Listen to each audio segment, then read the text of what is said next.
chapter 5 of Yakuza. I have no idea how long the chapter is. I hope to get it done tonight, but I will not hesitate to call it a night, in an hour or so if it takes too long.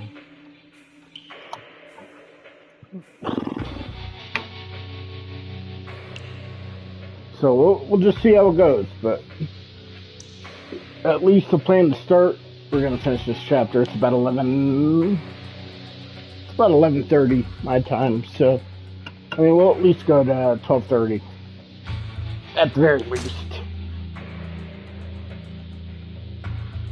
I'm excited to keep this game going though.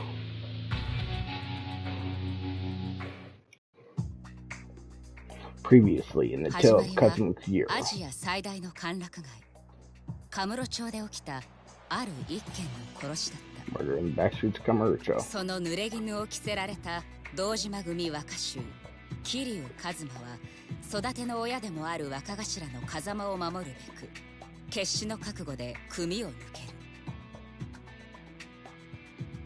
桐生をはめたのは風間に次ぐ組の幹部、堂島組若頭補佐久世剣能会会長、久世大作。その最終的な狙いは殻の一坪と呼ばれる土地にあった。巨大な利権の絡むカムロ町再開発計画にとって欠くことのできない殻の一坪。そのわずかな土地をめぐる極道たちの熾烈な争奪戦にある一人の男が桐生を巻き込んでいく。橘不動産社長橘哲。その背後に隠された風間の意志が桐生の運命を大きく変えようとしていた。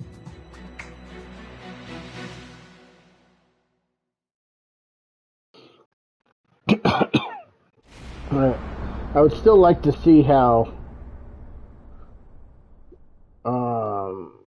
Kiro and Goro Majima, how they intertwine with each other, because they're eventually gonna get together, right? I don't see it here. それで結局橘不動産と手を組んだってことだ。ああ、とりあえずはそこの社員って形だ。社員？へえ、そんじゃ極道からの華麗なる転身ってとこか。まあ、そこも Batting cage with leather jacket and pants. I still have a theory. そうだな。となると、お前の殺しの濡れ衣晴らす件は橘不動産が手貸してくれんのか。ああ、橘はもう方々から情報を集め出してる。橘不動産の情報網を使ってな。期待できそうか。多分な。ただ橘が掴んだ話じゃ薩の方でももう俺のこと嗅ぎつけてるらしい。殻の一粒の死体から俺の指紋が出てる。おい、それじゃお前すぐ薩に手配されちまうんじゃねえか。いや、それについちゃ橘が薩に鼻薬効かせてる。完全に捜査止めるのは無理としてもいくらか遅らせることはできるって話だ。それでも真犯人を見つけない限りはいずれ薩に追われる。俺が街を自由に動き回れんのはもってあと3日ってとこだ。なるほど。でもやっぱり橘ってのは結構な力持ってんな。薩にも太いコネがあるってわけだ。そうらしいな。その件についてとりあえず連中に任せるしかねえか。で、お前は今何してんだ。だから不動産屋の仕事だ。は？殻の一粒の持ち主がはっきり見つかるまでの間だけどな。もう一息ってとこまで来てるらしいが、それまでは不動産屋の普段の仕事を手伝えって言われてんだ。仕方ね。お前が？仇の仕事するって？ああ、小田っていう立花不動産の幹部が俺の教育係にいてな。そいつとこの後喫茶アルプスって店で待ち合わせた。It's a だが missable trophy when I meet その that 前 guy. に俺のこの服を何とかしなくちゃならなくてよ。服？極道丸出しじゃ仕事になんねんだと。まっとうな仇に見える服を仕立ててこいとさ。ああ、お前もしかしてそれで俺のことを呼び出したのか？服についちゃお前に聞くのが一番だ。お前ならまっとうな仇の服見立ててくれるかと思ってな。人を見る目があるぜお前。わかった、任せとけ。安心しろ、そんなに期待しちゃいない。ただ俺が選ぶよりはいくらかマシだろ。お前なあ、それが人に物頼む態度か。Alright, so I still have a theory. I'm assuming we have a minute here without talking. Well, let's see. I don't want to interrupt it because I got to focus on reading since it's in Japanese. 待ち合わせまで時間どれぐらいあるんだ？そんなにはないな。できればカムロ町で買い物を済ませたい。それじゃあんまり選択肢はないな。この近くでビジネス用の服売ってる店っつったら中道通り裏のメンズスーツか。 I mean, isn't that a business suit? Just put on a fucking そ tie. んなとこに服売ってる店なんてあったか？新米のホストがスーツ買いに行くような店だ。高級ブランドなんかは置いてねえが、まあとりあえずの間に合わせにはちょうどいいだろう。贅沢は言わねえさ。それじゃ行くか。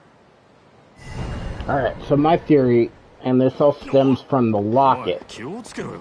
that we were shown ちょっと待て that's よ。 got Kiryu and Nishiki with Kazuma. I think that locket's going to come back into それにして play, もおめえ、俺 and に it's 服の going to 見立て頼むって be こと it's going to come back and play in one of two ways. I think Nishiki's going to eventually betray Kiryu. That's my prediction. And this is based on no knowledge, so I could be completely wrong or completely right. I have no idea.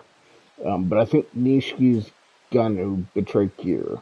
Whether it's betray as in a stab in the back and he's behind a lot of the shit that's going on, or it's more of on the face of the matter and he's going to side with the Yakuza rather than his friend. If I had to guess, I would say it's the latter. I think it's going to be more of like he really doesn't want to, but he's got to side with the Yakuza. And what's going to happen is that locket's going to come back into play. And whether or not Nishiki dies or not, I don't know if he does, but whether or not one of the last things he sees in the end of this thread at least, is going to be this locket. And that's going to bring him back to the right. It's going to bring him back to Kiryu. Hopefully, it's not at its death. Hopefully, it's at a time where he can turn around and help Kiryu. But I wouldn't be surprised if it's at his death and it's like the last thing he sees before he dies and he regrets his actions and blah, blah, blah. But that is kind of my prediction as of right now. Now, in terms of murdering the guy in the alley, I don't think it's Nishiki. It wouldn't shock me. It would be, at least in terms of storytelling, because we met up with Nishiki pretty quick after we beat the guy up in the first chapter. I would think it'd be a little bit of a leap. But this game wouldn't surprise me as the type of game that would take that kind of leap either. You know, it's like, oh, go run to the alley real quick before you meet up with Kiryu and kill him. So, it's possible that Nishiki's the guy that killed the guy in the alley. I don't think that's the case. You seem generally surprised with the news that we saw at the end of Chapter 1, or in the middle of Chapter 1, I guess. But So I still think there's going to be some fracture in the relationship between Kiryu and Nishiki, and I think that locket it's going to come back into play. Nishiki's going to see it, and like I said, whether or not it's going to be the last thing he sees before he dies and he regrets his actions, or if it's going to be a catalyst into turning his back on the Yakuza to help Kiryu. I don't know which one, but I think that's going to be the catalyst. So that's my prediction. With all the storytelling I've encountered, I just think that picture in the locket is going to come back into play, and that's the most logical way that I can see it coming back into play. So that's my prediction. We are in chapter 5. I don't know if that's the case, but that's my prediction. これは別に無難に済ませてだけだよ。お前も適当にやってくれりゃいい。Alright, I want to fight someone. 後悔するだろ。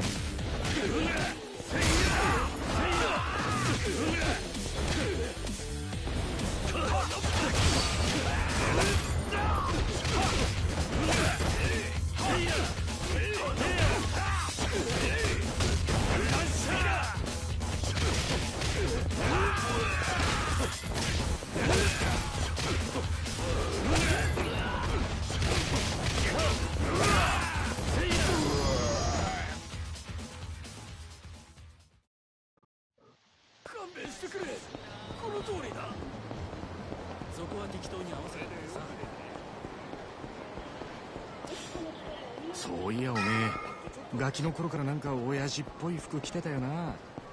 そうだったか。ああ、たまに好きな服選べるって時もよりによってそれかって服ばっか手に取ってた。目つきが気に入らねえんだよ。なんなんだ。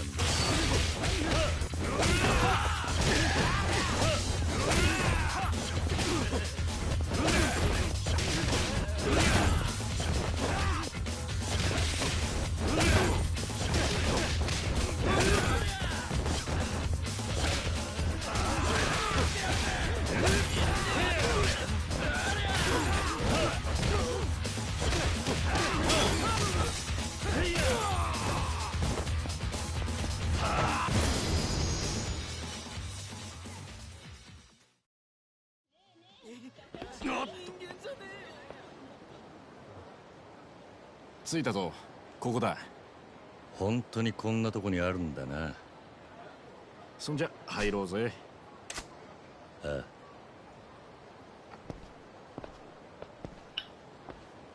To get another beer. Probably pushing my limit here, but let's go.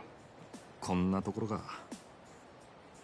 なんかパッとしねえな。地味だな。それが仇ってもんだろうが。見え張ってなんぼなのは極道だけだ。ただこれじゃなんていうか貧乏人っぽく見えるんじゃねえか。ならおめえにぴったりだな。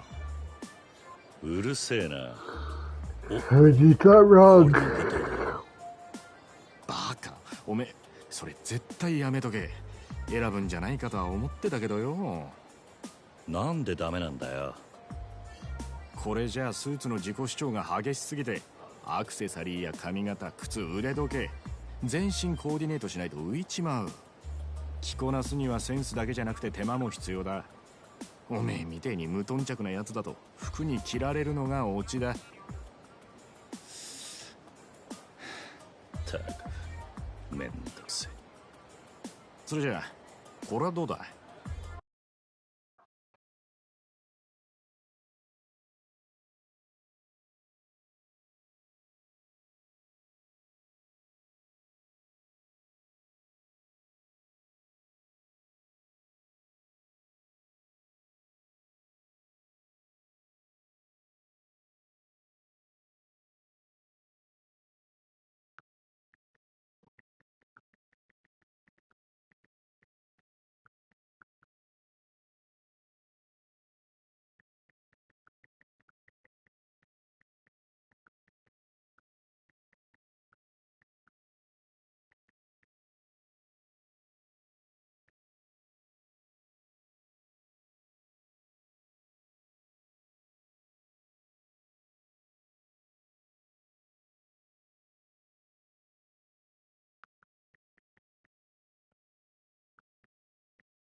Sorry, give me a second.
Right. 色は落ち着いてるが、ラペルがピークドで意外と派手に見えると思うぞ。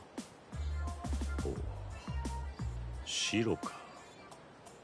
さっきの柄物に比べりゃマシな方だろう。よし、これ試着してみろよ。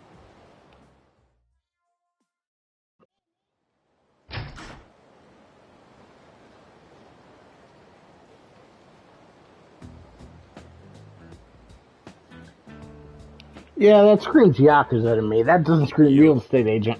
これでどうだ、錦。I mean, it looks pretty stylish, to be honest, but... 何笑ってんだよ。やっぱ何着てもまるで堅気に見えねえと思って I mean, that's fair. I mean, that looks Yakuza to me. お前の見立てた服じゃねえか。分かってるって。いやでもよ。お前がどう言おうが、俺はこの服が気に入った。これでいい。え？おい、いいのか？全然リーマンっぽくなってねえぞ。小田には服を何とかしろと言われただけだ。やることはやった。文句言われる筋合いはねえさ。そっか。よし、わかった。そこまで言うなら、そいつは俺のおごりで。兄弟の新しい門出だしな。何言ってんだGone through nicotine way too much right 鼻 now. から俺はお前のおごりのつもりだったよ。なんだそりゃ。 We spot a 5-pack. Yesterday. Was it yesterday? No, I think it was 2 days ago. 2 days ago. And I was hoping it would last me till my vacation. So I only had to buy one more 5-pack, but... お前、この後待ち合わせなんだろ？立花不動産の。なんてやつだっけ？ Oda. 小田だ。Odaだ。喫茶アルプスで会うことになってる。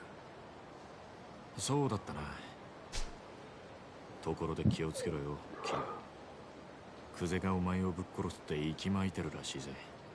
例の一件で指だろうな。危なくなったらいつでも声かけて。Yeah, I'm sold on my theory here. We'll see if that evolves to whether I think it's a full betrayal or just, siding with one side over the other. But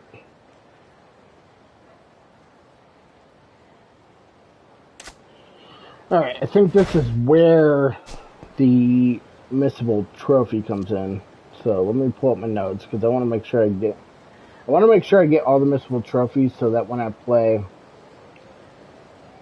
this game on New Game Plus, I don't have anything to worry about. I know some people like to do the opposite way, where the first time they just want to play it through and not worry about it. I'm the other way. I would rather focus on getting anything that's missable in the first time, and then the second time just enjoy it and do whatever I wanted. It's my opinion. Alright, I'll fuck you up.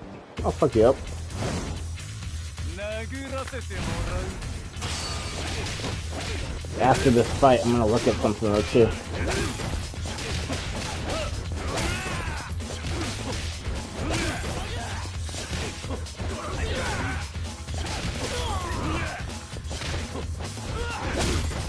Now, I will say,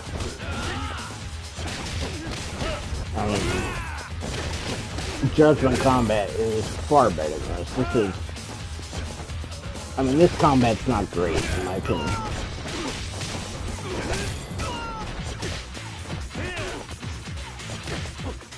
But I don't think Judgment combat's super exciting either.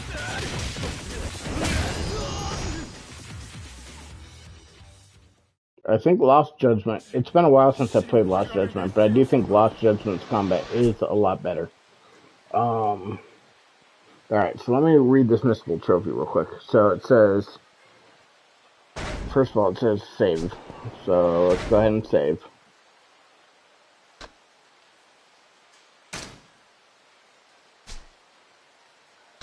How do I save? Oh, how do I save? I have to go to... So let's save here.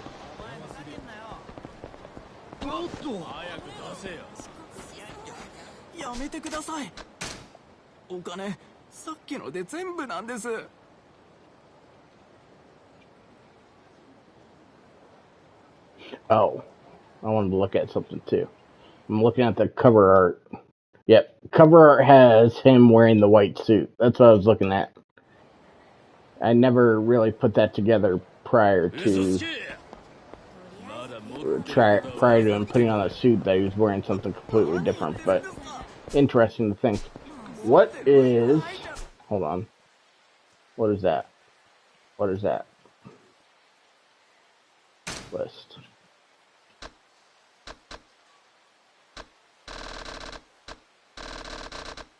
So it just has shops.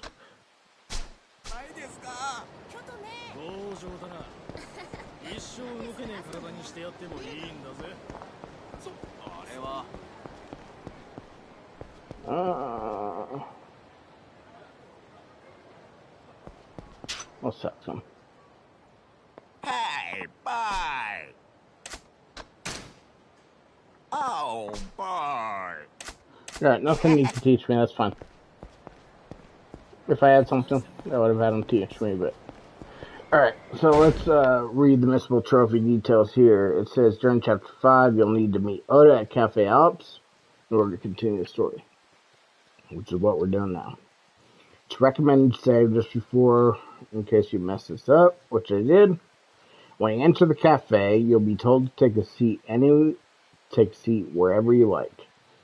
Go over to the, quote, table near the back. So I'm guessing it gives us an option. Because it's in quotes. Table near the back. It has 4 chairs. And interact with it and choose take the nearest seat. The server will ask if you're ready to order, but make sure you from the selection. Later on, Yamanoi of the cafe and Oda will introduce him, and you'll pass QTE. Alright, so I think I'm good.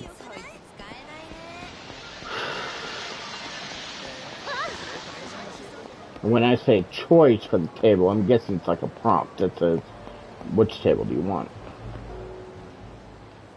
But we'll see. Cafe Alps is in Judgment, by the way. Oh, there's Oda. Yo, 来たか。待ちくたびれたぜ。Oda。酸が抜けてるぞ、おい。上司呼び捨てにする奴がどこにいんだ。だいたいお前その服なんだよ。ちゃんとしろっつったろ。全然肩着に見えねえじゃねえか。あんたに言われたくねえよ。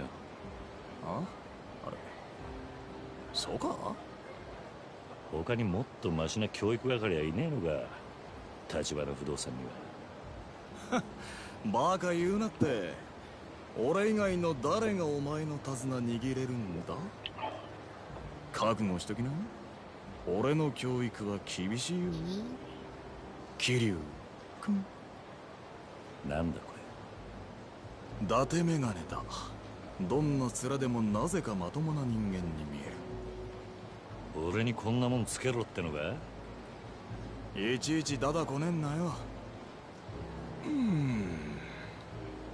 まあ何もしないよりマシだわな。I mean, he's not wrong with those glasses. He really isn't. それじゃあ早速始めっか。まず今からこの店で得意先のじいさんと待ち合わせてる。そいつが年の割に世間知らずの資産家でね、どうもたちの悪い戦友屋に目つけられたらしい。戦友屋？ああ、ヤクザのくせに戦友屋を知らねえのか。しょうがねえな。戦友屋っつうのは平たく言や立ち退き料目当てに建物を占拠しちまう奴らのことだ。建物を占拠？ Alright. You know what? I'm gonna do something else too. Give me a minute here.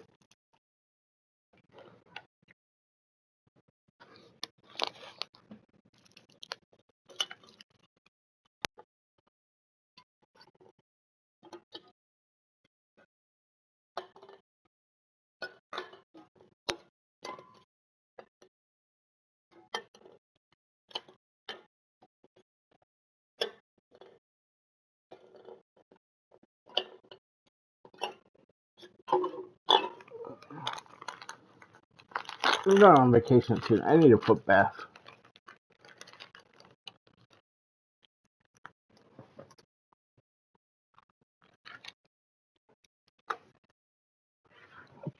I should clean my feet first, but I'm not going to.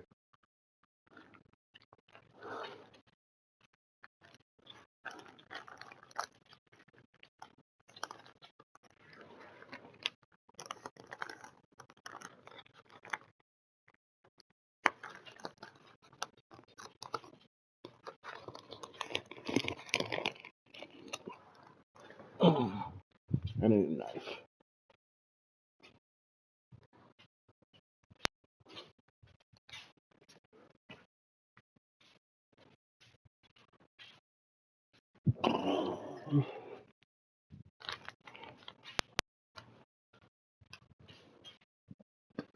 I need to get my feet all nice for Mexico, Luna.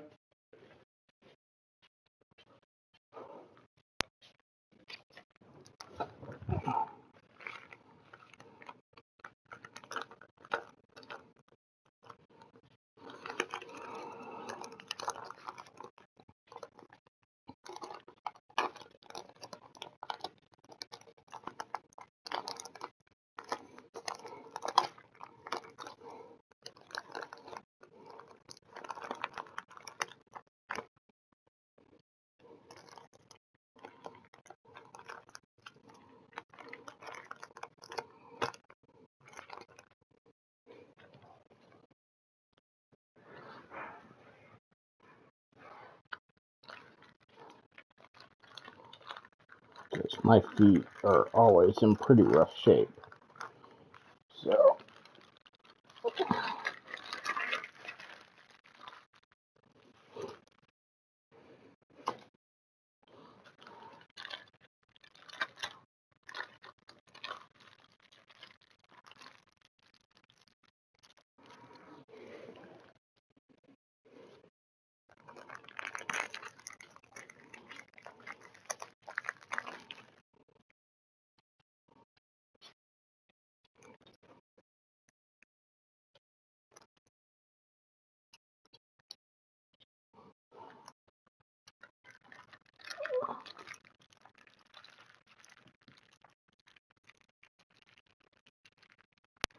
this is what happens when you're drunk.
Alright, so doing beauty treatment while playing the game.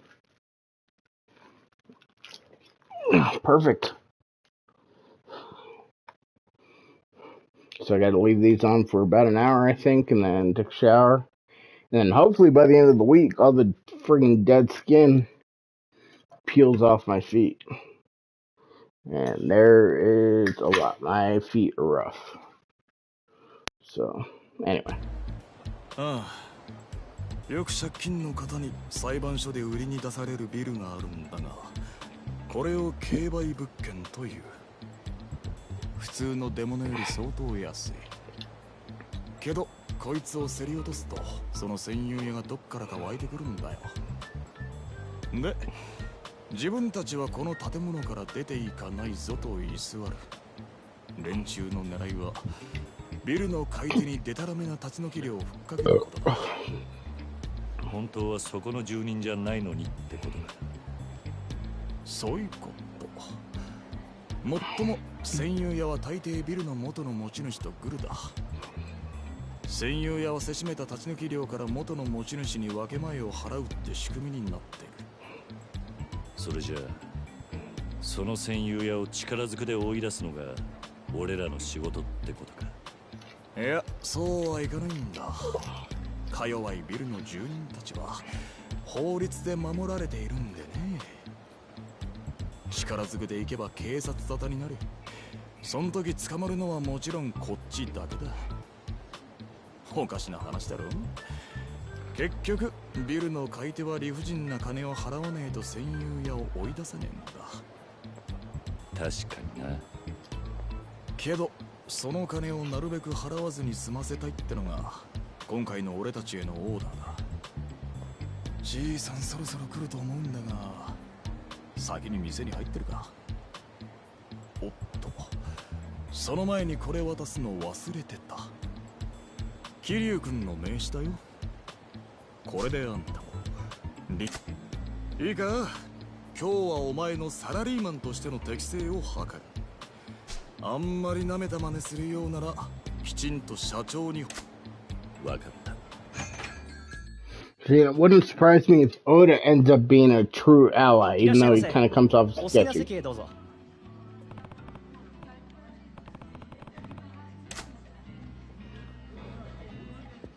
Okay, so we want to go table in front. Nope.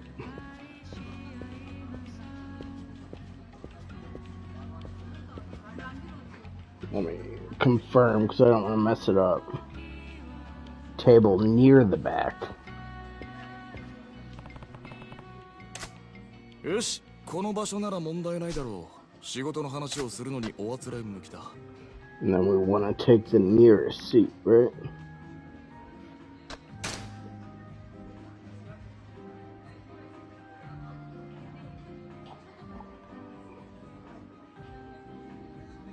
And then once harass us for ready order, we say nothing. 偉そうに奥に座りやがったらどうしようかと思ってたところだ。上下関係を重視するのは極道も同じだ。誰がどこに座るとか常に気ぃつけてねえとぶん殴られるだけじゃ済まないからな。経験が生きたってところか。その調子で気抜かずやってくれよ。分かった。いらっしゃいませ。ご注文はお決まりでしょうか。ああ、そうだ。I'm gonna say nothing. いや、今は何もいらない。注文はまた後で頼む。かしこまりました。ほう。なんだ？何か文句でもあんのか？いやいや、見直したよ。俺はてっきりお前が先に注文するんじゃないかって思ってたもんだからさ。客を待ちながら優雅にコーヒーすすろうなんてマナー違反やらかしやがったらぶん殴ってるところだったよ。だがそこは元ヤクザってだけのことはある。礼儀に関しちゃ厳しくしつけられてるんだな。あ、おい、来たぞ。あのじいさんが今日の客だ。Alright, and then CTE is coming どう up. も山根さん、お久しぶりです。ああ、悪いね、小田さん。なんか面倒なことになっちゃって。こちらは？うちの新人で桐生です。山根さんよりご依頼の件、こいつがやらせていただきますんで。へえ、そうですか。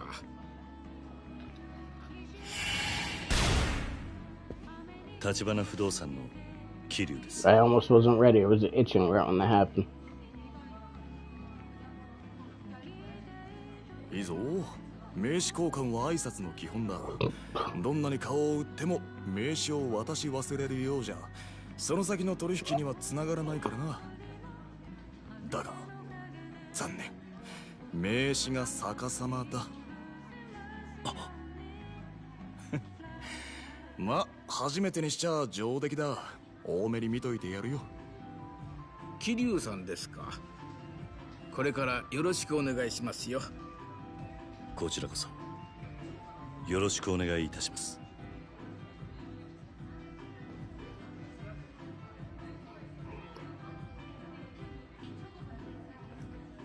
See anything else? Make sure that Clark once the お conversation. 話聞く限り、相手は You 典 will 型 shoot 的な trophy 戦友 once です the conversation is ended. 山野井さんがそのビル落札したのは先月でしたか。すると戦友屋が居座り出したのはその直前。ええ、まあ。戦友屋は一人ですね。はい。辻って男です。40過ぎくらいかな。なんだかホームレスみたいな汚らしいやつでして。そいつから立ち退き料の要求はありましたか？まだです。できればそのあたりの交渉も全部橘さんとこにお願いできればと思ってまして。私も年寄りですし怖くてね。なんとかうまいことあいつを追い出してもらえませんか？もちろんです。I'm missing this. I'm trying to fix my friggin' booties here.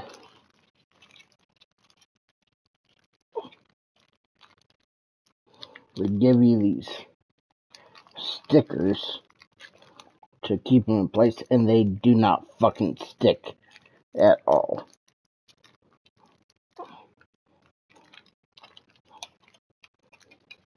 Oh, fuck it.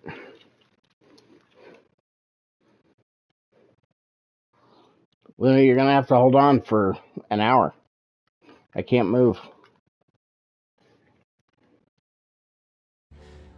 時に山野井さん、戦友屋への立ち退き料いくらまでと考えてます？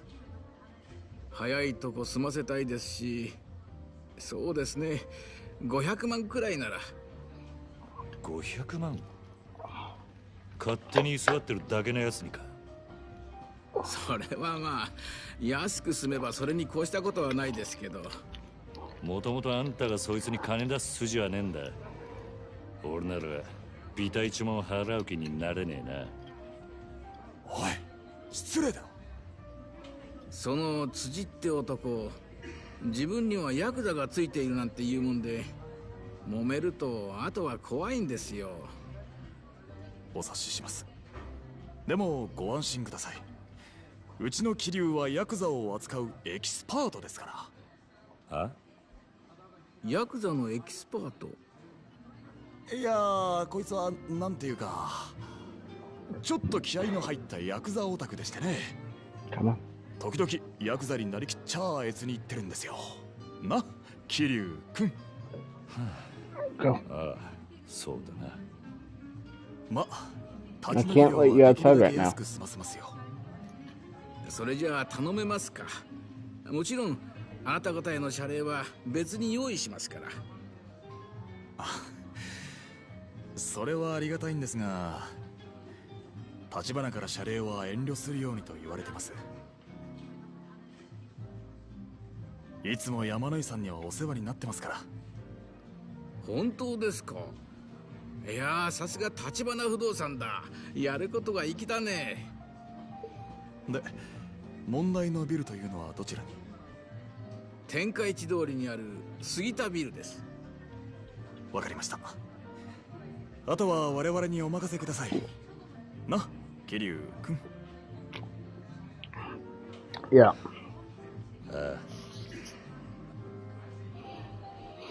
Business Etiquette 101. That's the trophy that we needed, so we're good. I take screenshots of the missable trophy description, so I think the next one, we got a couple chapters, so chapter 7 is the next one, so no more missable trophies for a little bit here.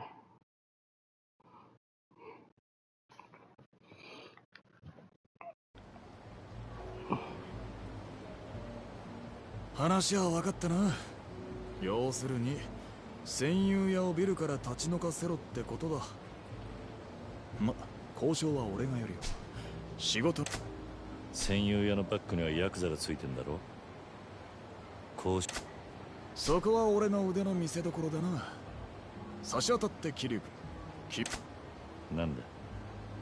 ひとっ走り菓子折り買ってきてくれ。あ？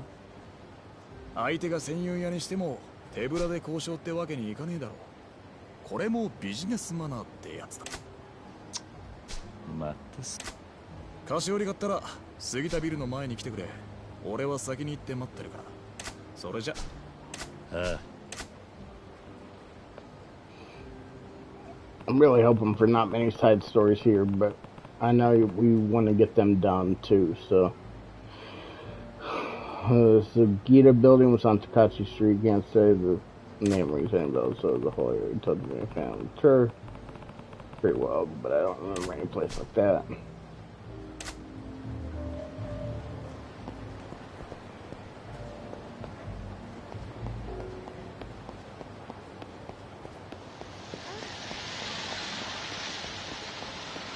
I mean, let's look at our abilities here.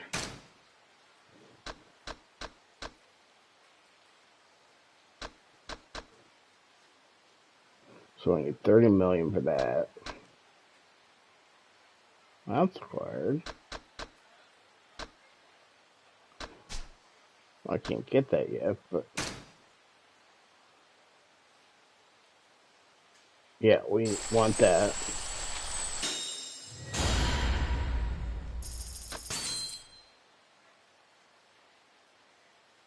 Yeah, we want that. Any kind of reduction to health or improvement on health, health loss, reduction in health lost, or improvement to health we want. We want that too. Alright, let's rush. No, that's brawler. We won't rush now. Okay, we can't boost that yet.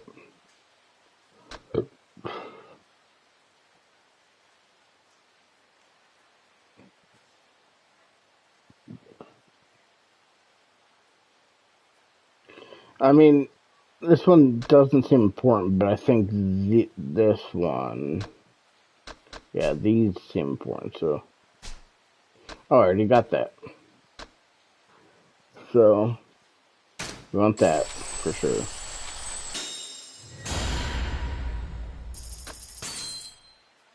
We want that for sure.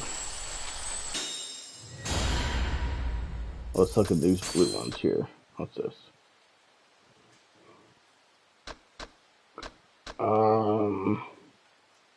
I'm gonna grab that. I don't know how important that is, but we'll find out. Beast, we have one item. And we're gonna do the health.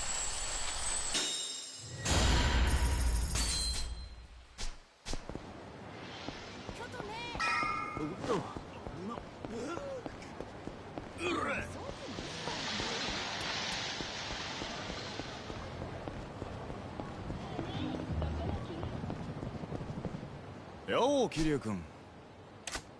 あ。おいおい、お前本当に元ヤクザ。すまん。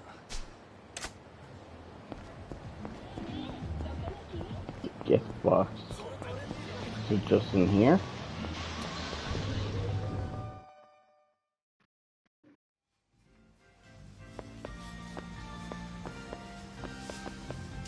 らっしゃいませ。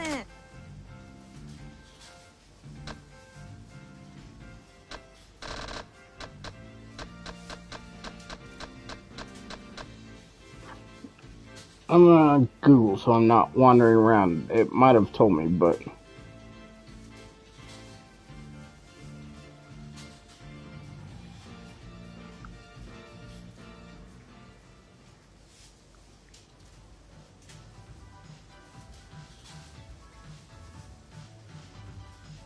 alright, M store. Okay. I just don't want to be running around the entire city looking for it. I wanted to make sure he might have said something and I just missed it.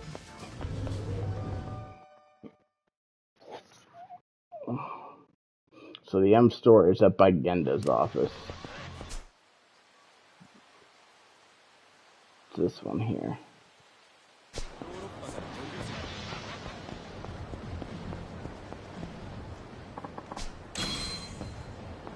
I don't know what pocket tissues are for. I should look that up too, find out what the fuck is good with pocket tissues.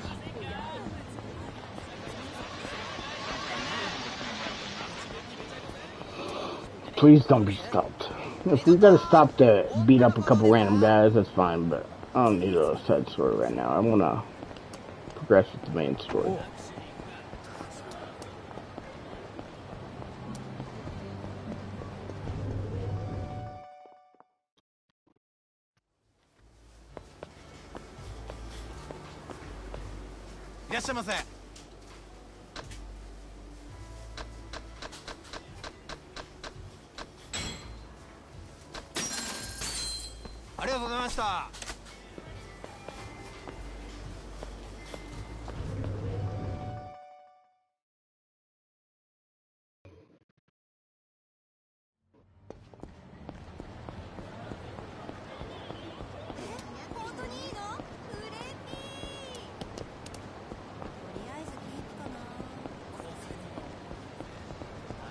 Alright, so I just want to look at this real quick.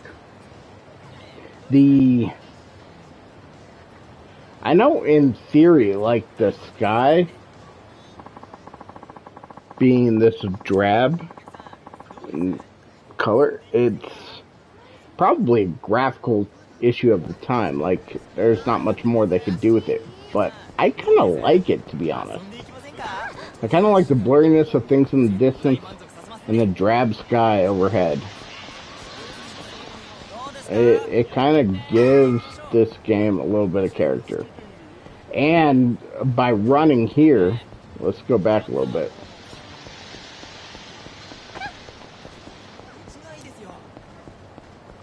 Let's go back. So the blurriness of this, let's keep an eye on the top billboard there, on the right. Like, how it comes into focus is smooth. Like, it's not just a pop into focus. It slowly comes into focus the closer you get. I kind of like that. I like the atmosphere here. Yo, Kiryu-kun. ああ、これでいいんだろ。よし、さすがにこれくらいはやってくれなきゃな。で、ここが問題の。So last time I did this foot bath, it took 3 or 4 days for all the dead skin to peel off. I'm probably doing it a little too early, but I've already built up. No, I'm ready. Let's go. I already built up some dead skin, so my heels are a mess.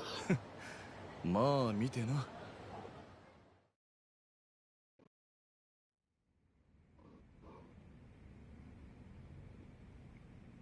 この部屋らしいな。すみません。辻さんいます？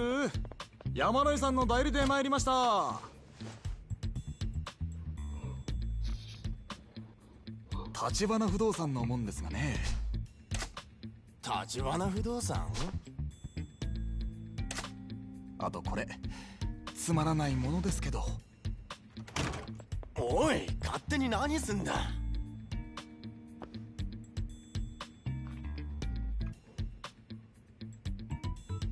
just sits around playing video games, taking chances. I think that's a little early for this time. Gotta look it up.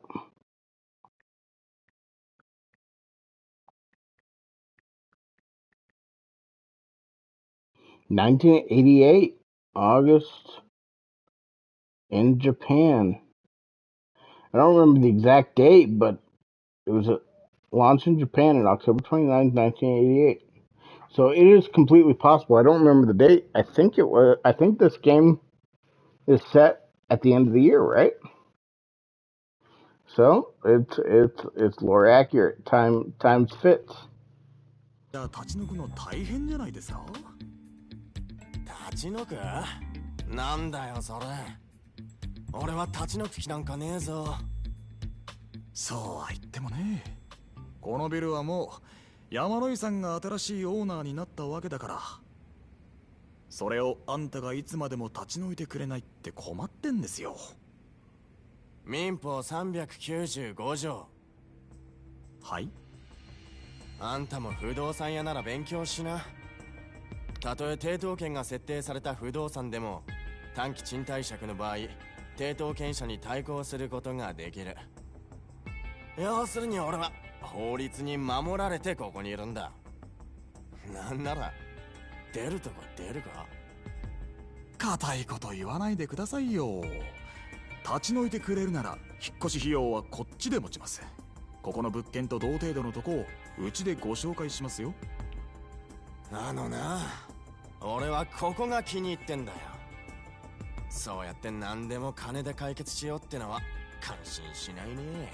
How about I beat you up? 立ち退き料目当ての占有屋がよく言うな。なんだよ占有屋って。てめえ言いがかりつける気か。ねえ辻さん、茶番はよしませんか。新しいオーナーさんとしてはさっさとこんなボロビル転売して人儲けしたいわけです。そんなもんそっちの都合だろ。お前ら下っ端じゃ話になんねえ。そのオーナー連れてこいや。あ？だったらそっちもさっさとバックにいるヤクザ出したらどうです？ヤクザ？何の話かわからねえな。だからそんな猿芝居はいらねえってんだよ。部屋に居座るだけが脳のチンピラがでけえ口叩くな。なんだと？あんたごときにオーナーは出てこねえよ。バックのヤクザに伝えとけ。お前らの交渉相手はこの橘不動産だってな。あんま調子に乗んなよ。不動産や風情が。それじゃ要件は伝えましたよ、辻さん。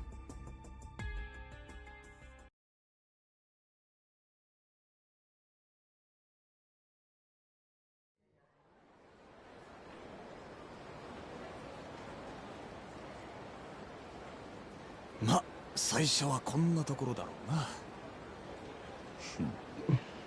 ずいぶん荒っぽい交渉だったじゃねえか。ビジネスマナーってのはどこに忘れてきたんだ。仕事ってのは使い分けが大事なんだよ。だいたいあの辻って占有屋はうちの交渉相手じゃねえ。まずは本物の交渉相手を引きずり出さねえとな。本物の交渉相手。バックにいるヤクザか。ああ、結局向こうも金が目当てなんだからよ。お互いぶっちゃけたらあとはさっさと話進めようってことにな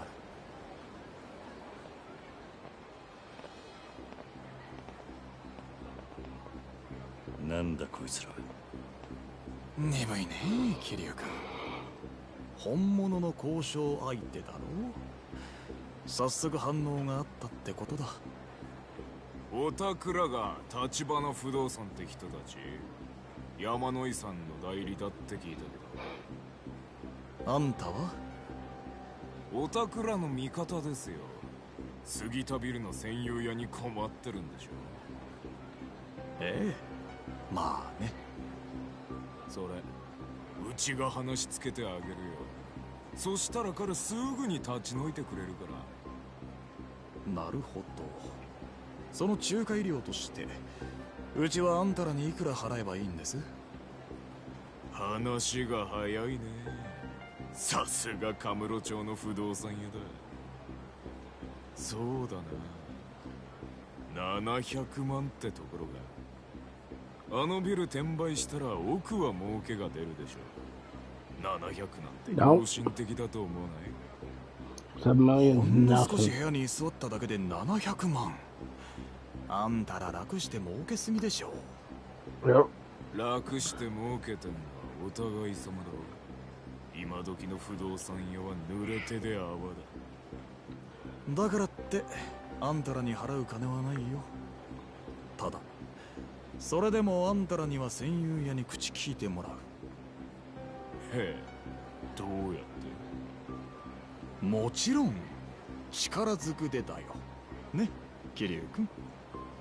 小田、あんた花からこういう筋書きだったのか。まあね。でも新入社員の初仕事にしちゃ相手の数が多すぎたか。いや、そうでもねえさ。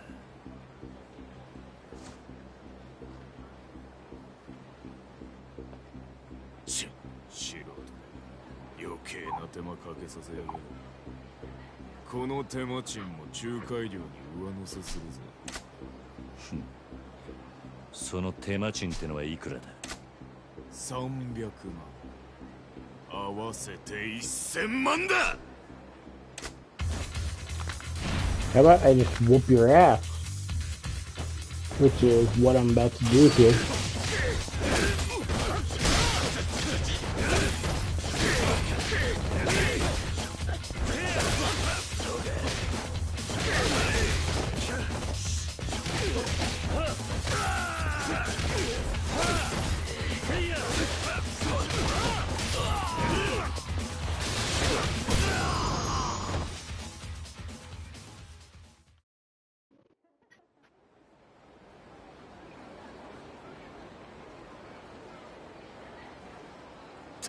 てめえらこんな真似してタダで済むと思うな。その面覚えたからよ。お前らどこの組のもんだ？登場会太平一家。あいつの組か。堂島組若頭補佐阿波の。うちを敵に回したこと後悔しても遅いからな。首を洗って待ってやがれ。 Yeah, I didn't trust that guy much either. I mean, he's better than Yakuza, but... 河村町には星の数ほどヤクザの組があるのによ。夜によって堂島組の下っ端だったわ。もっとも俺らが殻の一粒追ってりゃいずれ勝ち合う相手だ。いい挨拶代わりになったんじゃないの？ I appreciate the optimism, Oda. 戦友屋の辻さんよ。はい。まだそのビルに居座るつもりならさっきの話のいや、そんな。あんたの後ろ盾は見ての通りだよ、辻さん。それでもまだ一人でか。いえ、めっそうもない。あ、そう。それじゃ今夜中にあの部屋出てってね。明日の朝までいたらこの桐生君今夜中に立ち退かせていただきます。 Easy peasy. これがあんたの仕事のやり方ってわけか。俺のじゃない。全部立花社長から教わったやり方だ。ま、最初の仕事にしては上出来か。どう？極道やるよりよっぽど楽しかったろ。俺が極道になったのは仕事を楽しむためじゃねえさ。Well, why did you? お前もしかして殻の一粒手に入れたら。そんな先のこと考えてねえよ。そっか。それよりこの後はどう？ああ、問題の戦友屋は追い出した。お前は山の井のそれが済んだら天下一通りのセレナって店に来てくれ。セレナ？何の店だ？ただの小さなクラブだよ。That's because you love bars. 今度は仕事じゃない。ささやかながら今日の打ち上げと行こうじゃないの。案外気前がいいんだな。I'll for it. まあね。その代わりあのじいさんマイボールでボーリングするのが日課でね。マッハボールに行けば会えるはずだ。マッハボールか。それじゃまた。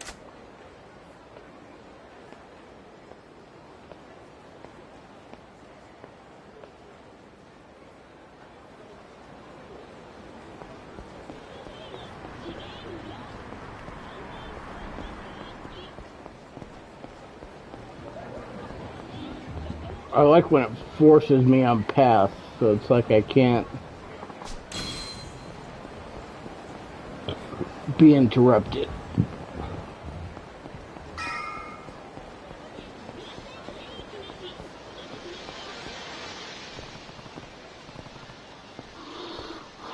Except for here. いやー、それにしても頑固ですね、山の井のじじいは。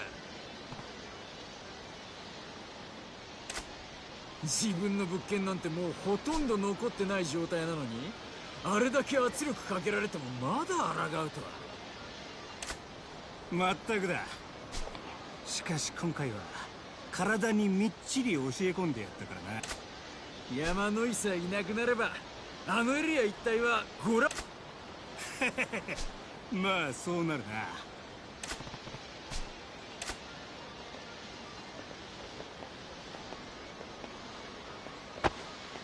おっと、てめえ何突っ立ってやがる。 The irony. まあまあいいじゃねえか。俺は今日はもう人を殴る気分じゃねえんだ。さっき殴り疲れちまった。それに俺って器が広いからよ。見逃してやるよ兄ちゃん。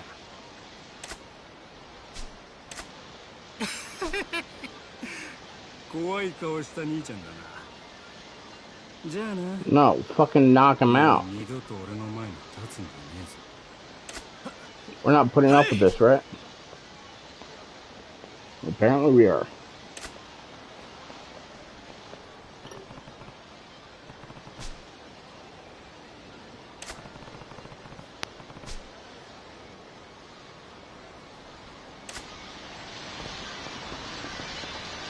So can we go back and check on him?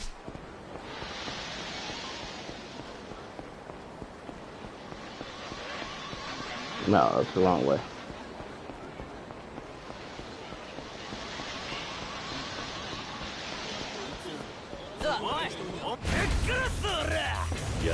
Alright, let's fuck down.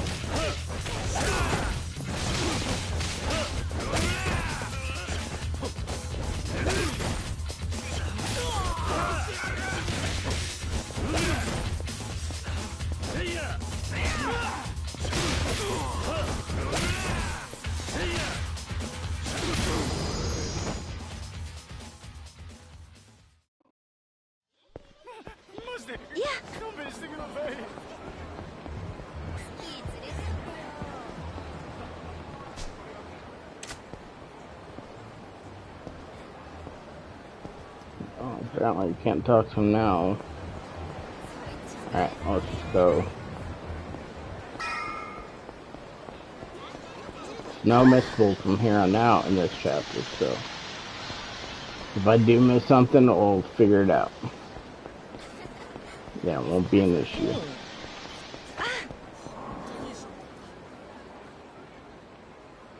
Homeless dude. No, he's not. No. The real estate guy that we met with, right? 桐生さん、お願い。ああ、そんなことより大丈夫か？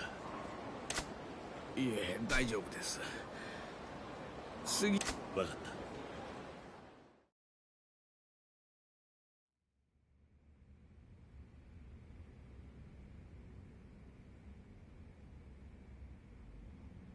すみませんね。ありがとうございました。戦友屋の件も。いや、それは別に構わん。ええ、おかげさまで。しかし、実はうちを潰そうとしている連中がいましてね。そいつらの要求を断り続けて。あんたを潰そうとしている連中？え？さっき向かう途中で絡まれてな。山の井を蹴。そうですか。一体何なんだ？娯楽王。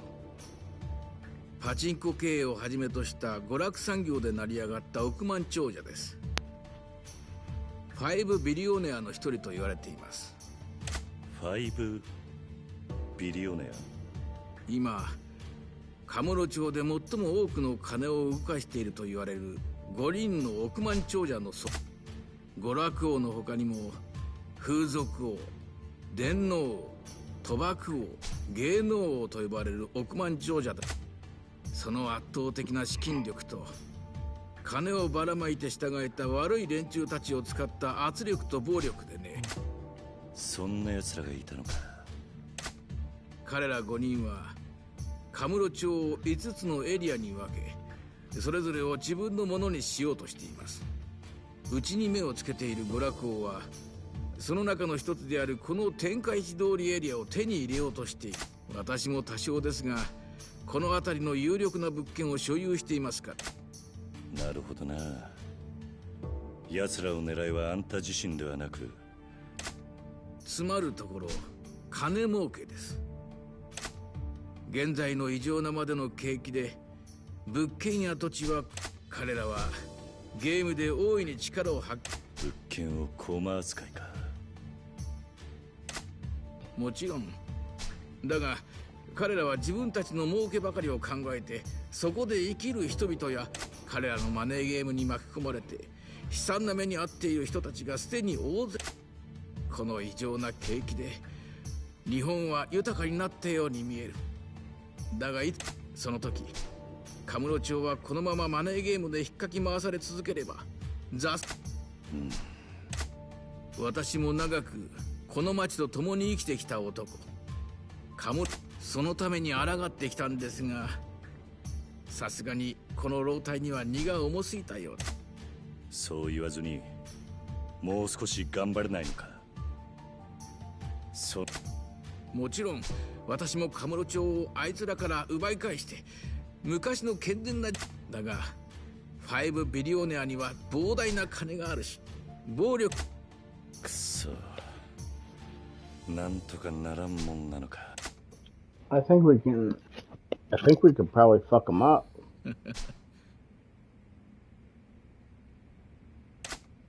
ん？一つだけ方法があり。なんだそれは。桐生さん。何？あなたには奴らに対抗できる腕力も悪い奴らを許さない正義感も揉め事を解決。戦友屋の件も私が手に負えなかったところをあなたはそんなあなたがこの事務所を継いでく。何言ってんだ。買いかぶりすぎだ。俺に。誰でも最初はそうです。難しく考えないでいい。私もあなたにお願いする以上できる限りの協力をさせてもらうつもりです。それにこの任務は不動産のいろはを学ぶ上でもきっといい経験になると思いますよ。別に失敗しても構いません。どうぞ。しかし別に俺じゃなくても。なかなか桐生さんほどの男はいない。なぜだ？桐生さん、あなた風間慎太郎という男を知っているね。 How does he know that? あなたは風間さんが経営する施設の出だそうですね。 How does he know that? 彼はあなたにとって育ての親だ。そして堂島組の若衆として杯を受けた今もその恩を忘れ、あんた誰か信頼できる人間はいないかと探す私。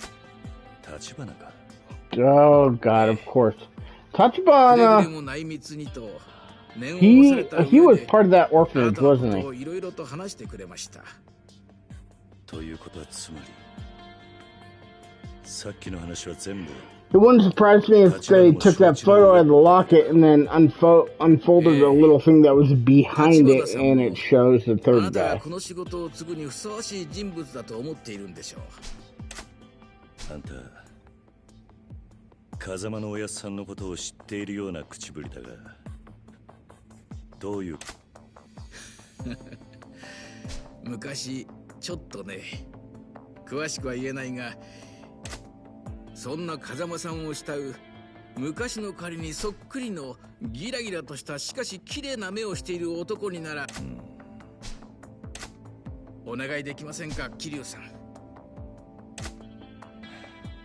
わかった。そこまで言うなら。ただ失敗しても恨みっこなしだぜ。もちろん一つ。 Alright. President, let's get you up to speed on the basics of our business. But it'll be a bit distracting with the place in such a shambles. Call my secretary to help straighten up. Didn't know you had one. Oh yes. I'll introduce you later. She's quite the charmer, and I think you'll agree, Kiryu-san. So, can I ask you to step out for a bit while I get the office put together? It shouldn't take too long. Alright.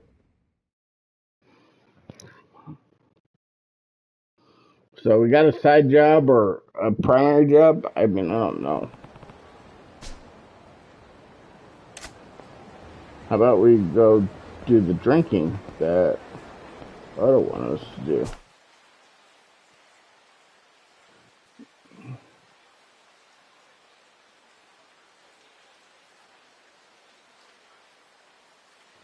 Champion.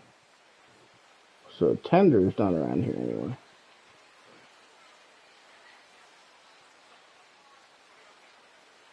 So right here is where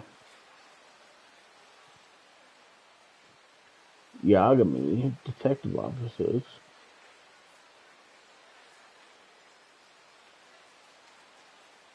I'm kind of curious about that.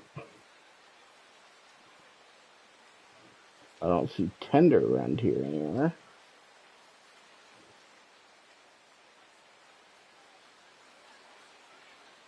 I think Tender would be right about here.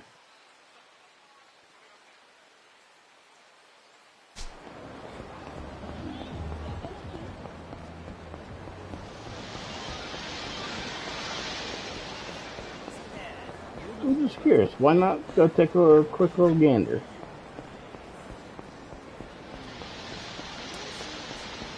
Let's see what Yagami's detective agency looked like in 1988.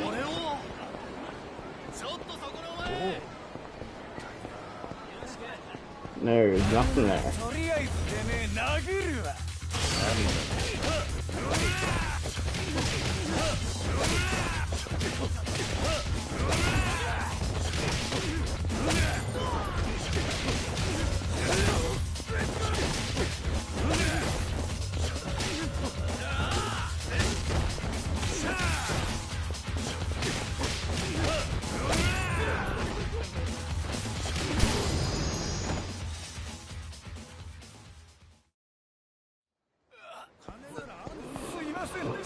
So this right here would be Yagami's detective agency. We can't go in there. Look up high. That's actually...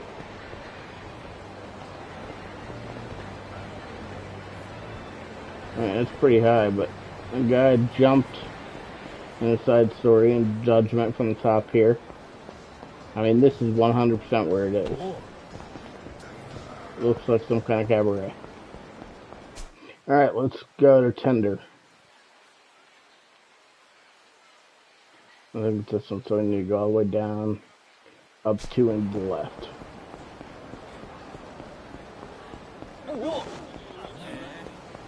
I don't even know what I'm supposed to be doing right now, to be honest. I'm just running around.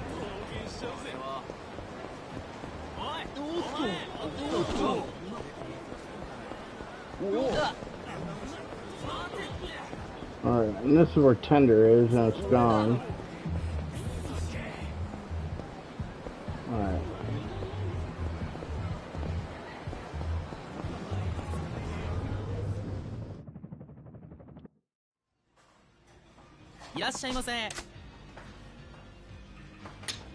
Already bought one of all these.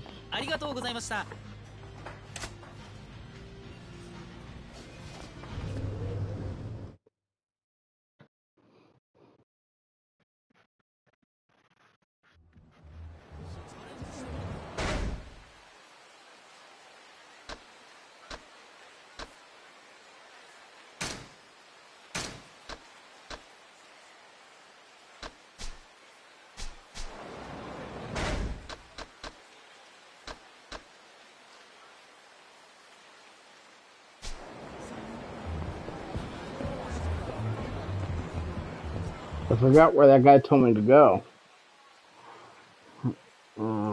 Let's look at Chapter 5 walkthrough, because I'm not really in the mood to just wander around here aimlessly.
Alright, we're just kind of waiting here, according to this.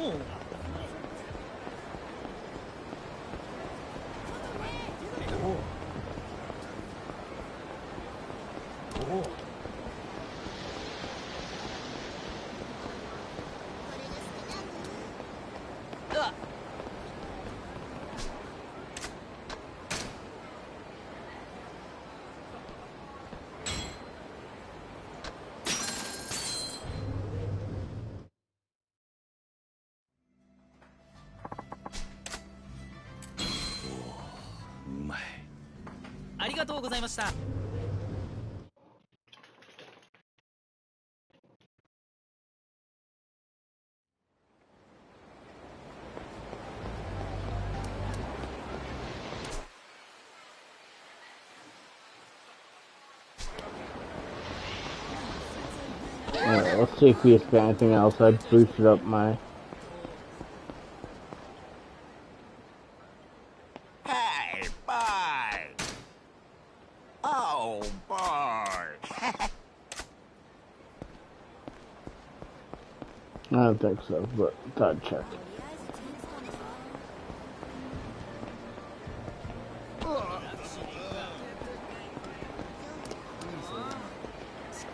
Hey, Sweet Chief. You want to get lucky?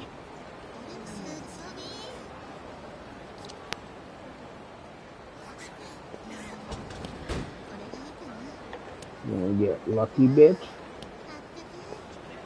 Oh yeah, you want that dress fucking pulled up.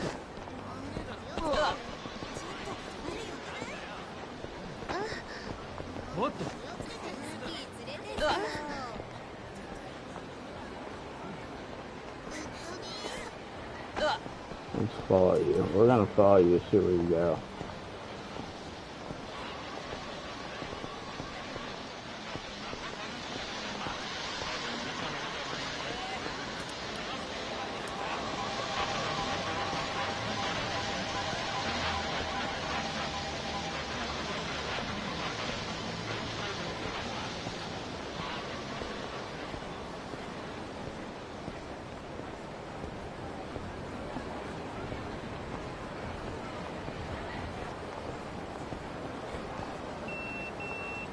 Nope, here's the pager.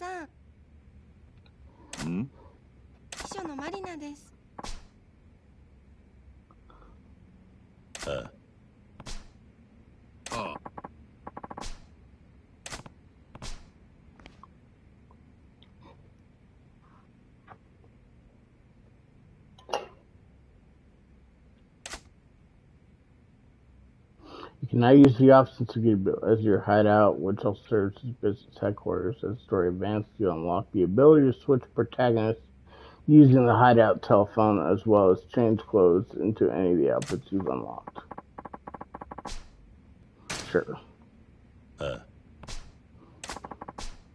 Okay, secretary, take it from here. There's a lot to remember, but if you forget anything, you can ask me anytime. For now, I'll walk you through the whole process once. Manage your business. Alright, camera for real estate. Real estate, you purchase and manage properties, build your funds. Ultimate goal, bringing down the 5 billionaires. Manage your holdings from Kyrie's office. Interacting with city model and table. You can also check the status of your properties by selecting businesses from the pause menu. You can do the following from the office menu. Start payout collection for each area. Collect profits from each area. Assign manager and security to each area. Send advisors properties. The triangle display if you assign a manager security guard. Collect from their salaries will be listed. Select yes to confirm. Collection profits. Sometime after collection starts, the gauge will fill and you'll be able to collect your profits. The funding gathered is based on profit forecasts and electronic trends. However, sometimes things will not go smoothly. Problems may arise during the collection process, or you may be challenged to a money battle while collecting your profits. If a problem occurs, the collection gauge will freeze and you'll be unable to collect profits until you go and find out who's causing the problem and subsequently deal with them.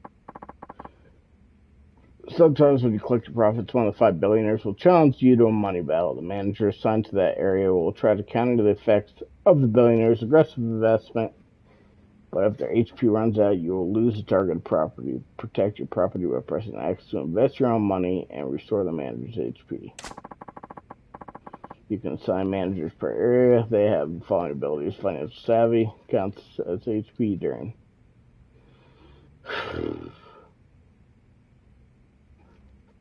The number of sorry. I actually do not like this type of this sounds like annoying. Just friggin' busy work. Anyway. Saying staff security. I mean maybe it ends up being good, but in addition to a manager, you can also assign a security guard to an area. Each security employee has fine abilities, problem solving. At high levels, guards are more likely to solve problems on their own. Safety influence: the higher the value, the fewer violent encounters will transpire when walking in the area. The number on the left is the starting value, and on the right is the final value after 4 collections. Sending advisors to property. Send advisors to visit a property to help make improvements, upgrading its rank in the process. Select the property first, and then an advisor, and you will have to pay for the services, but the earning potential of the property will improve as rank rises. Each advisor has different abilities and areas of expertise, so select the right advisor for each property.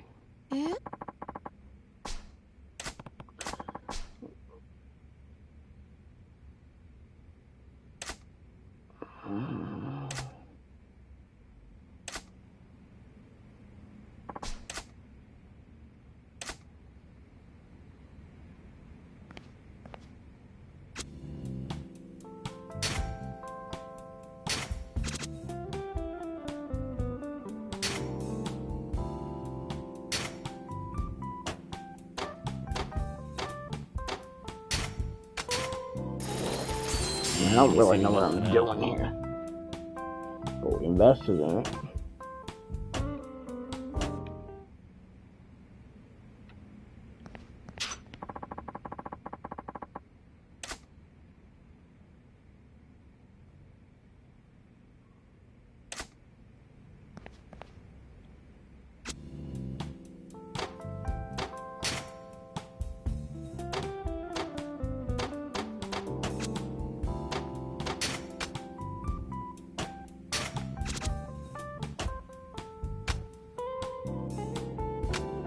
じゃりんじゃりん稼ぐぜ。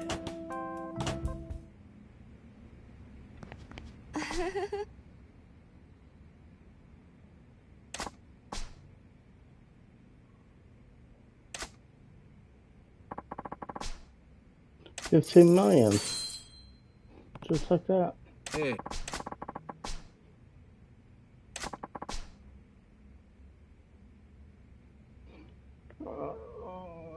Sukiyaki, Murakana. Well, let's take a look.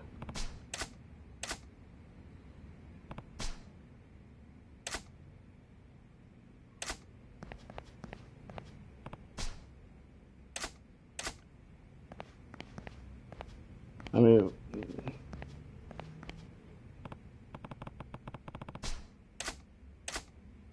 does that mean I have to actually go there?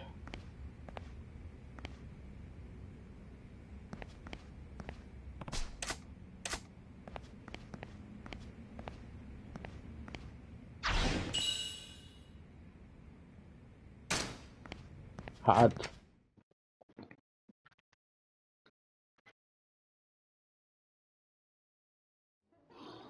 These women are so hot, by the way. I love Asian women so much. Oh, seriously.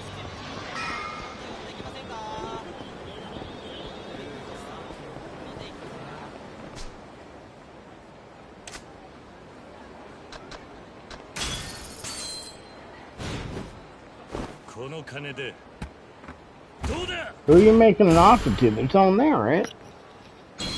So I'll take it.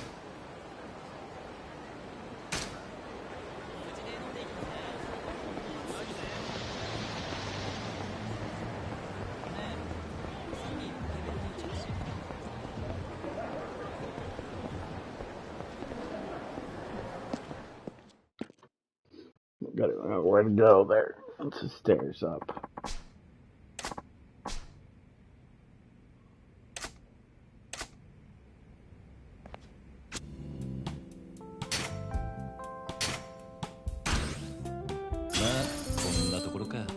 Got a couple million there?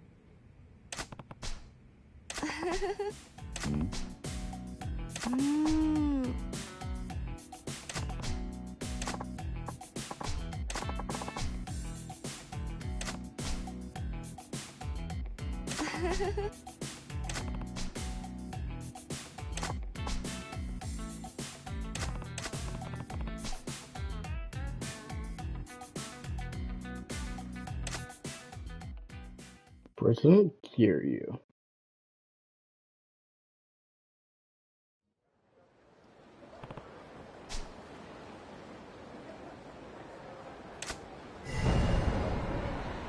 I think this is the end of the chapter here, so.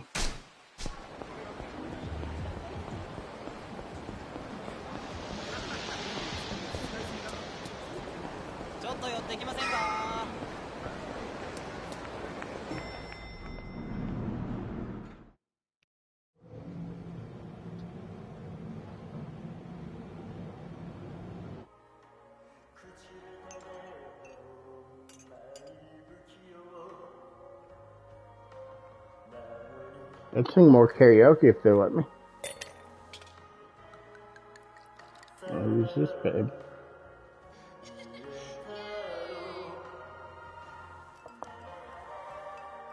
That's one. This is a song I sung before.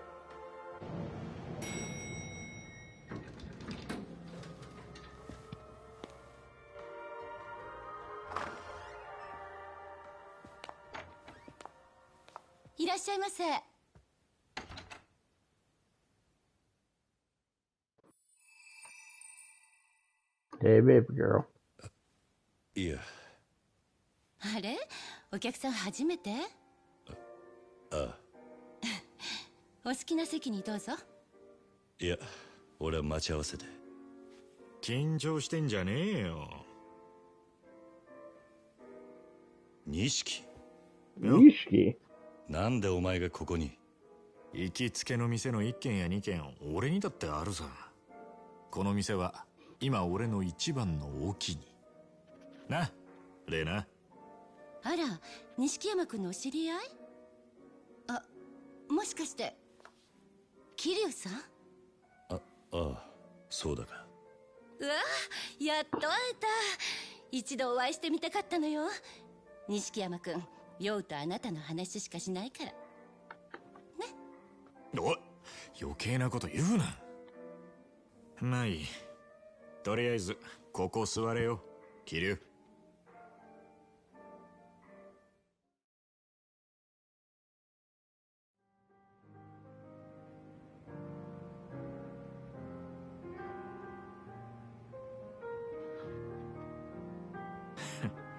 それにしても奇遇だな。ああ、お前はよく来るのか。まあな、組の兄貴たちもまだこの店は知らねえ。落ち着いて飲めるんでな。そのうちおめえも誘おうと思ってた。ならちょうど手間が省けたな。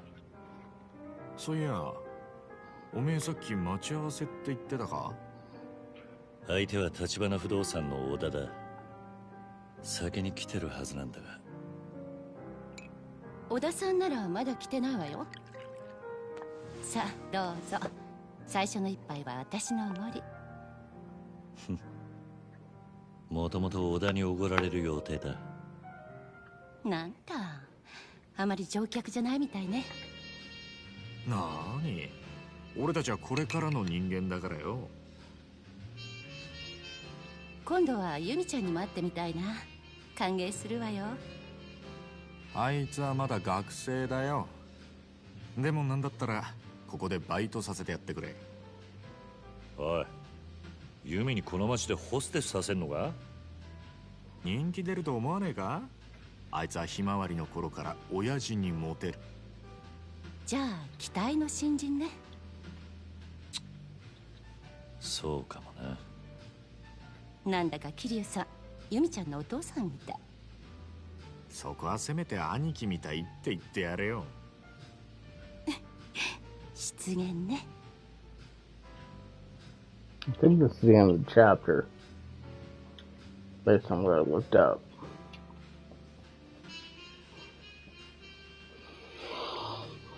それにしても橘不動産の小田って言ったか？ちょっと遅いんじゃねえのか。どうする？もう一杯飲むか？いや、待つよ。先輩をほっといて俺だけ出来上がっちまうわけにもいかないからな。ん？なんだよ、おめえも少しはサラリーマンっぽくなってきたじゃねえか。これくらいで何言ってんだ。ただのマナー、常識だろ。その常識がねえのがおめえだったろうが。言ってろ。ねえ、それならカラオケでもどう？いいね、歌う歌う。バカ、それじゃ酒飲んでんのと変わんねえだろう。つうかカラオケならこの前も。じゃあお前は聞いてるだけでいい。俺が勝手に歌うから、それならいいだろ。仕事上がりの時くらい固いこと一個なしよ。歌ってる間に小田さんもきっと来るわ。しょうがねえな。よし、そうと決まれば善は急げだ。ミュージックスタート。Strato! Music! Strato!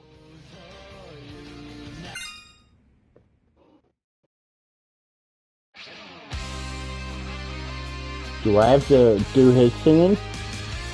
Well, I assume I do.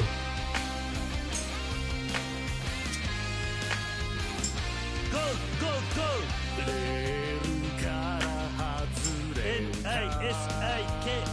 錦不良品の野良錦レッツゴーだけど簡単意識おい意識おいはいイエイイエスマンになりそびれた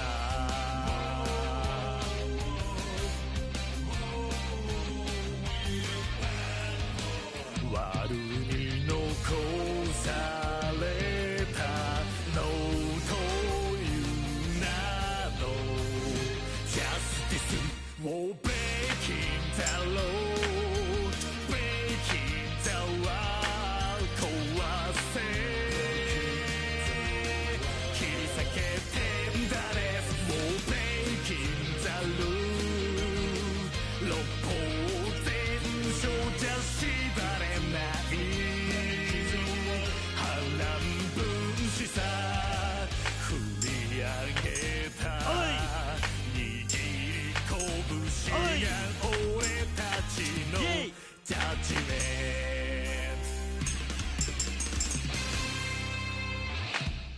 ント This wouldn't be that bad, except the way they set it up. I mean, that wasn't very good to me. I wish I could redo it. But the way they set up the lines, my eyes aren't that fast, especially when I'm drunk. だろおめえもなんだかんだ言ってノリノリだったじゃねえかしょうがたく素直じゃねえな本当はおめえも歌いたいんじゃねえのかそんなわけないだろたくそれにしても小田ってやつ本当に遅いなおめえの話を聞く限りそんなルーズなやつとも本当ね事故にでもあったんじゃないかしら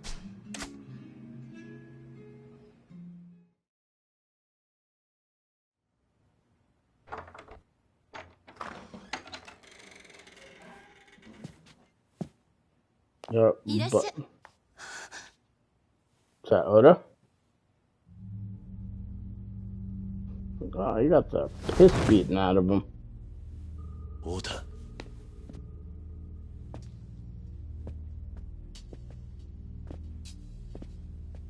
Oh, fuck all these guys up. Oh, this fucking douche. Yeah. 元気そうだな。Yeah, I don't trust this guy. I want him to. なんでここに座ってろ、錦山。こいつらに見覚えあんだろ、桐生。その説はお世話になりました、桐生さん。お前ら、戦友やの。お前らが小田をやったのか。その前にお前がうちのしのぎ邪魔したんだろ。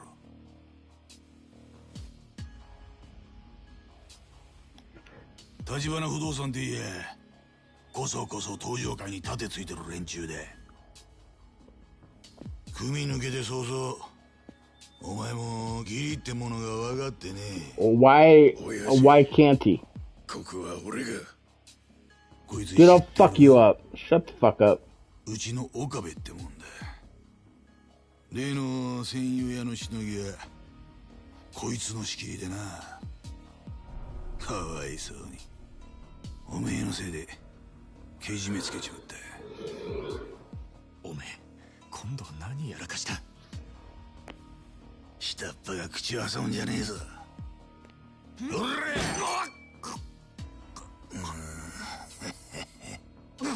錦。俺がこちらの片木さんと話してんだろうが。No, fuck this guy too. I actually kind of trusted this guy at first. いやシャシャル出てくんね。錦山は関係ねえ。こいつとはたまたま居合わせただけです。Dude, I'll fuck you up too, you fucking purple-suited bitch. Yeah, fucking try, you stupid cunt. Let's go.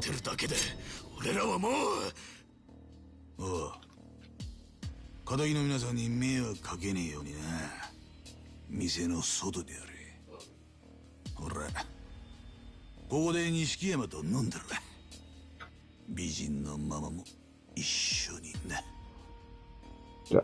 I want to fuck you up more than I want to fuck Kuze up right now.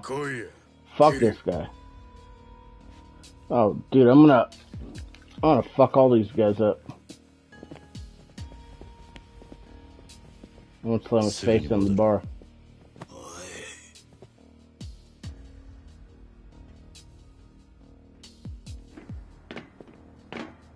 Dude, fucking knock him out right now. そんじゃこっちはこっちで楽しくやろうや。ねえ、錦山。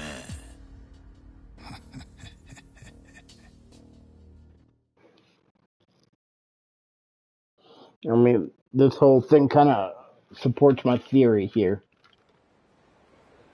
But I'm gonna fuck these dudes up.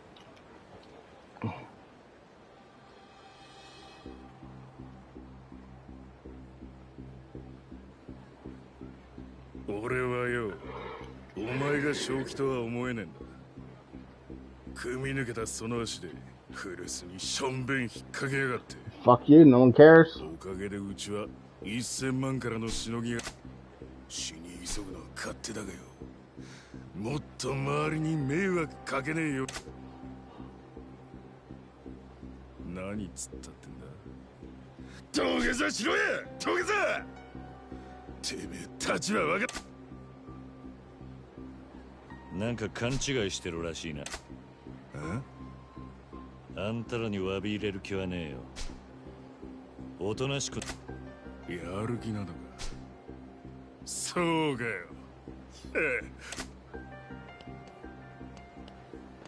Dude, I'm gonna fuck you up. おれ、やってみろ。Take a swing, knock him out, one punch. やれや。その代わり、ここがすぐそこに阿波野の親父がわざわざ出張ってきてる。そいつを承知でやるってんなら。俺の仲間が血流してる。はあ、錦山とそれに立花不動産のお前の連れが。There you go. There you go. What the fuck do you expect, you dumb bitch? I agree. Let's fuck all these douchebags up.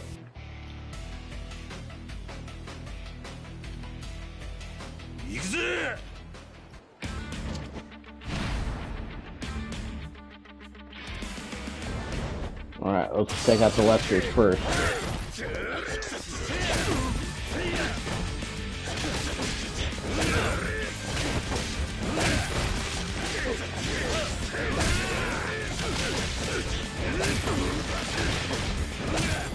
Done.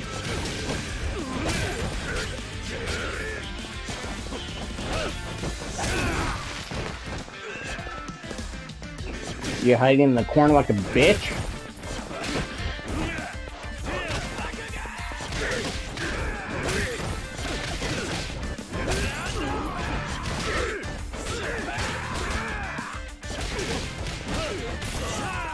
Done. Oh, fuck you, you're next.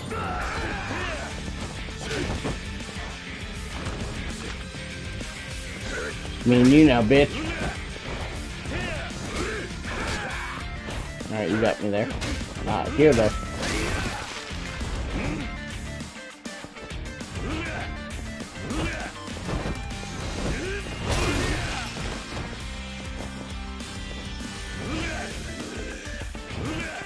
Thought there was a weapon.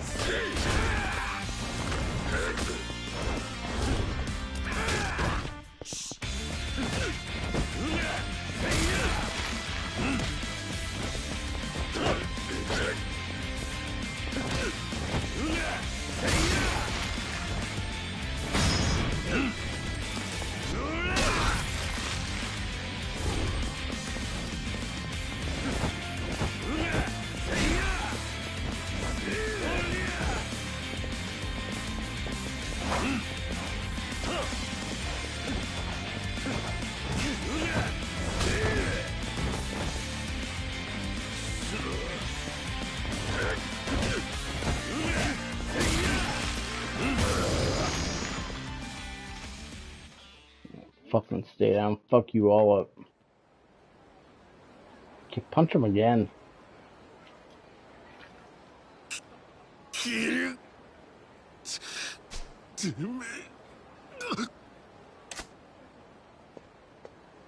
Oh, do I get to fight this guy now?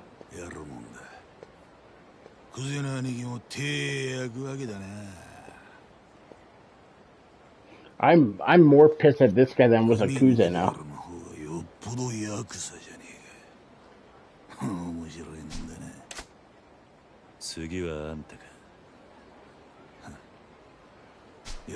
Dude, I'll fucking try you. Let's fucking go. Oh, bullshit. You're not gonna let that old fuck just catch your fist.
I'll fuck you up eventually too.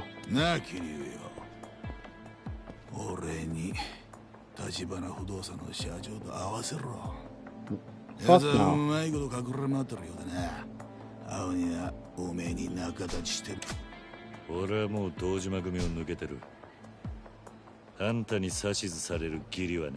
Good, keep it that way. Nope. Fuck you.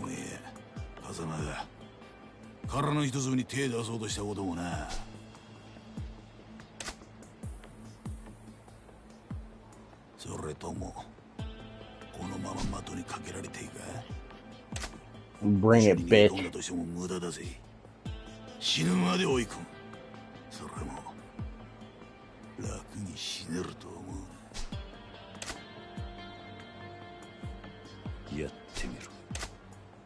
That's right.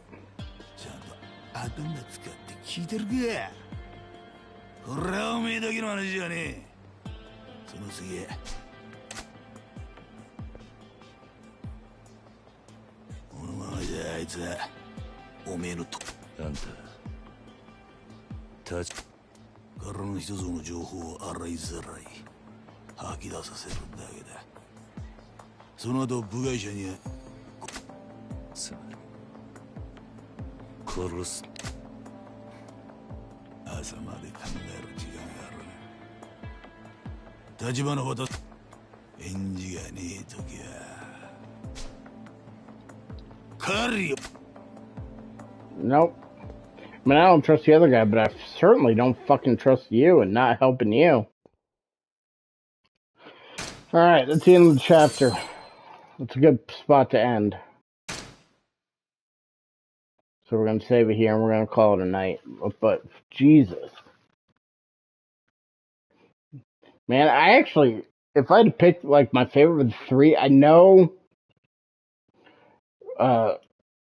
I mean, I kind of got the vibe that if you had to pick the one that you trust the most out of the three, it was going to be the guy with the shorter hair and the goatee that was dressed super classy, not the one in the purple fucking suit or Kuze, the other guy. But the guy that we're talking here was the one that, for some reason, I just kind of felt was going to be her ally in all this. And clearly not. This guy is a douche, and I'm ready to fuck him up. And hopefully we get to do it soon. But we'll see what happens tomorrow. So we just finished chapter 5. We got 18 chapters, so we got 6, 7, 8, 9, 10, 11, 12, 13, 14, 15, 16, 17, 18. We got 8 more to go by Sunday. I would imagine we're gonna get at least 4 chapters done this weekend. If I had to guess, probably more than 4, but at the minimum 4 chapters done this weekend. So we'll see where the story takes us next. But I will say at least. It's still starting out kind of slow, and this is an issue with Judgment as well. Was the story starting out kind of slow, but as weird as the premise is about some little empty lot and getting control of it, God, the story so far is so gripping. And what's making me more curious than anything is how Goro and Kiryu are going to tie into each other, because they have to, right? I mean, we're not playing 2 different stories. They eventually got to meet up with each other. I also know that, well, I shouldn't say I know, but I believe Kiryu and Goro go on to further games. I know, I think the Yakuza games are all kind of sequels. Like, they're all kind of standalones, but they're all kind of sequels as well, with same characters, and the type of games where you can play on your own, but at the same time, you learn about the characters. So I think all these guys are in the next game, so I'm kind of curious. One thing that's kind of popping in my head is that, are these guys, Goro and Kiryu, eventually by the end of the game going to rejoin the Yakuza? Or is their story throughout all these games, assuming that they continue throughout the series? I mean, this is just my assumption because I've heard that characters continue on, and I think Kiryu especially, I'm not sure about Goro, but I think Kiryu especially is in further games and may even be controllable, may even be the main protagonist. So are they going to join Yakuza? Are we going to be Yakuza going forward? And if so, how do we get back in the Yakuza? Or are they always going to be the ones that kind of fight against the Yakuza? Either way, I'm all on board for it. I'd actually kind of prefer the latter, where you're ex Yakuza fighting against them the whole time, because they're criminals. And well, playing as a criminal is always an interesting idea. I think you get the better stories when you fight against the bad guys. Just my opinion, but I mean, we'll see where it goes from here. But I am kind of disappointed that I gave up on this game so early the few times before, because I am absolutely hooked, and I still feel like we haven't touched the surface on what this story is. But I feel hooked. I am ready. I am 100% all in. We will be finishing this game. I am so curious as to what the hell's going on. And I still feel a little lost, but at the same time, I kind of see where things are going. I'm sticking with my prediction of Nishiki somehow, that locket coming into play, seeing that locket and turning on the Yakuza, whether it's in death or prior to death. That's yet to be seen, but that's still my prediction. I don't even know how we get there, but I think that's how it is. And I think we saw the precursor of that in this chapter too, with that fucking guy, Awamo, or whatever his name is. I forgot his name already. But I think we kind of see that with how he treats Nishiki. I think Nishiki's going to kind of be a little sorry sack and submit to the Yakuza for a lot of the game, kind of be against us for a while, and then eventually come back to her side. So we'll see how it goes, but that's my prediction. We'll see. That locket, something about that locket though, when they showed us that, it just seemed important. Is all I can say. It just seemed important. It seemed like it's going to be a plot device at some point, and so that's why I'm sticking with my prediction so far. So outside the main story, the whole real estate side game, mini game, not a big fan of that, but we'll do what we can. I'm sure that's tied to trophies, so I'll do some research probably before and see what I need to do, because I want to try to get as many trophies as I can. So when I play this game on New Game Plus, eventually, whenever that is, it probably won't be immediately after. But whenever I do play the game on New Game Plus, I would like to just be able to focus on the story and not do a lot of the side stuff. So we'll see how that goes. But that's topic for another day. For now, we're just going to save it here, and we will pick this up tomorrow. Like I said, I am super intrigued, and honestly, if I wasn't forcing myself to go to bed right now, 1:36, I'd probably play another chapter. So, I mean, I still feel kind of awake. I just know it's 1:36, and I've had several beers. It's probably time to go to bed. So, anyway, we'll pick this up tomorrow. I'm going to go ahead and save this, and we'll see where this story goes next. I mean, all I know is right now, my main goal, personal goal, is I want to fuck up the guy in the purple suit. That's what I want to do. I don't know when that's coming, but I have a feeling we're going to fight eventually. So, anyway, I will catch you guys tomorrow.